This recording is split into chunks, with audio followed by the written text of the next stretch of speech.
Hello guys, welcome back to our channel. நான் தான் உங்கள் வெறும் நான் இன்னைக்கு வீடியோவில் பார்க்க போகிறது 2024 கன்னட இண்டஸ்ட்ரியிலேருந்து எடுக்கப்பட்ட ஒரு ஆக்ஷன் த்ரில்லர் ட்ராமா தான் பாஜாரி காண்டு. இந்த படத்தோட அஃபிஷியல் தமிழ் டப் வெர்ஷன் டைட்டிலாக வந்து பயமறியான் அப்படிங்கிற டைட்டில் கொடுத்துருக்காங்க.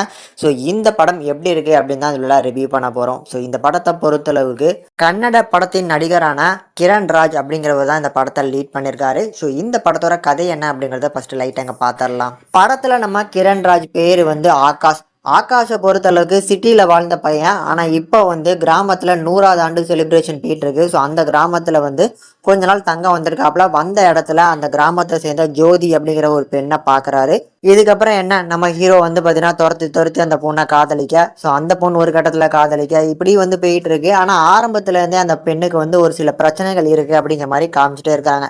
இருட்டை பார்த்தா பயம், அந்த மாதிரி ஏதோ ஒரு விஷுவல் வந்து போய்கிட்டே இருக்கு. இப்படி ஒரு பக்கம் போயிட்டு இருக்கும்போது ஸோ ஹீரோவோட தங்கச்சி மாதிரியான ஒரு பொண்ணு, ஸோ அந்த பெண்ணு கிட்டக்க அந்த ஊரை சேர்ந்த ஒரு நபர் வந்து தவறாக நினைக்க அதில் வந்து ஒரு கை கலப்பாயிருது ஹீரோக்கும் அந்த குரூப்புக்கும். இதனால அந்த கிராமத்தை சேர்ந்த பெரியவங்க எல்லாம் ஒரு பஞ்சாயத்தை கூட்டுறாங்க. ஸோ இந்த ரெண்டு இதுக்கும் பிரச்சனைக்கும் சொல்யூஷன் கிடைக்கணும்னு. அந்த சமயம் அந்த ஊரை சேர்ந்த ஒரு கிராமத்தை சேர்ந்த ஒரு போலீஸ் ஆஃபீஸரை வந்து இவன் இங்கேயா இருக்கான் அப்படிங்கிற மாதிரி கேட்குறாங்க. ஸோ அந்த இடத்துல ஒரு ஃப்ளாஷ்பேக் நம்ம ஹீரோ இருக்கார் பார்த்தீங்களா. ஸோ சிட்டியில் வந்து ஒரு பெரிய பிரச்சனையில் மாட்டிக்கிட்டு ஸோ போலீஸ் ஸ்டேஷன் வரைக்கும் போக வேண்டிய ஒரு ஸ்டேஜ்.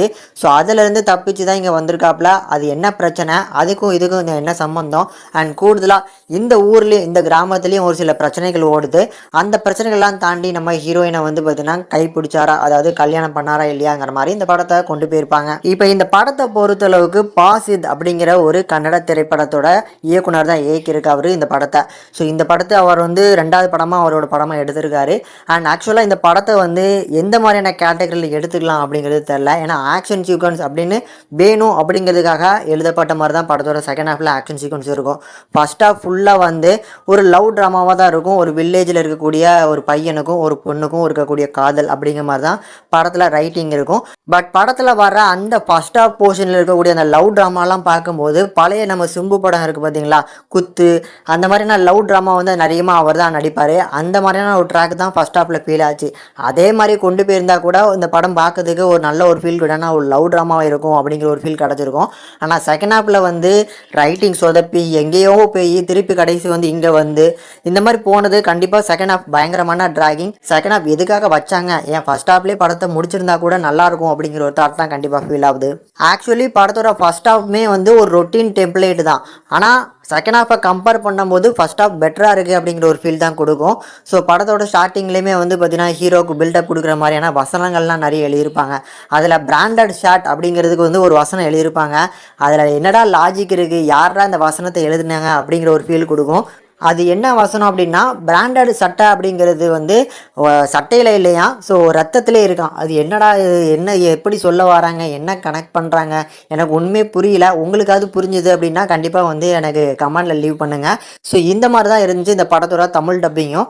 பட் தமிழ் டப்பிங் நல்லா இருக்குது. வசனங்கள் தான் வந்து பார்த்திங்கன்னா பஞ்ச் டைலாக்ஸ் வந்து அந்த அளவுக்கு எஃபெக்டிவாக இல்லை. சும்மா வந்து பார்த்திங்கன்னா அப்படி அவங்க வந்து ஒரு வேளை கன்னடத்தில் இப்படி தான் எழுதியிருப்பாங்க போல, அப்படி தமிழ் டப் பண்ணிட்டாங்களோ என்னமோ, அப்படி தான் இருந்துச்சு இந்த படத்தோட Tamil dubbing. Anyways one time பார்க்கக்கூடிய ஒரு action emotional drama and love portions கண்டிப்பாக நல்லாயிருக்கும். மற்ற எந்த எலமெண்ட்ஸும் பெருசாக ஒர்க் அவுட் ஆகலை. படத்தில் நடித்த எல்லாருமே ஒரு நல்ல பர்ஃபார்மன்ஸை கண்டிப்பாக கொடுத்துருக்காங்க. இந்த படத்தை ஃபேமிலியோட பார்க்கலாம்.